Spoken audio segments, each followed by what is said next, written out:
ఇక్కడ ఇంకా గర్ల్స్కి ఇంకా సపోర్టింగ్ లేదు, ఇంకా ప్రాక్టీస్ కూడా సరిగ్గా లేదు. ఏం కావాలి? ప్రాక్టీస్ టైం క్యాంప్స్ అరేంజ్ చేయమని చెప్పాను సార్. ఇక్కడ ఒకసారి ప్రాక్టీస్ టైం స్కూల్లోనా బయట? బయట మున్సిపల్ గ్రౌండ్. ఏం కావాలి? నెట్స్ సరిగ్గా లేవు, ఇంకా క్యాంప్స్ కూడా అరేంజ్ చేయాలి సార్. ఎలా చేయొచ్చు? మీ సజెషన్స్ ఏంటి? ఏం కావాలి వాళ్ళకి?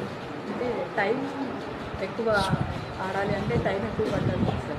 అవును, కాదు ఇలాంటి అలాగే మన స్కూల్లో మనం తక్కువ టైం అలా ఎందుకు డిఫరెన్స్ ఎందుకు?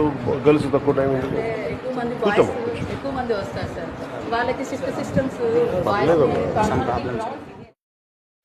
ఇందాక నేను ఒక మూడు తరగతుల విద్యార్థులతో మాట్లాడుతుంటే చాలా సమస్యలు నా దృష్టికి తీసుకొచ్చారు. ముఖ్యంగా ఆడపిల్లలు, మేము క్రికెట్ టీం ఉన్నాం, మేము 12 మంది, మాకు టైం ఇవ్వట్లేదు, మాకు ఆడుకోవడానికి సరిపోవట్లేదు, మాకు కెరీర్గా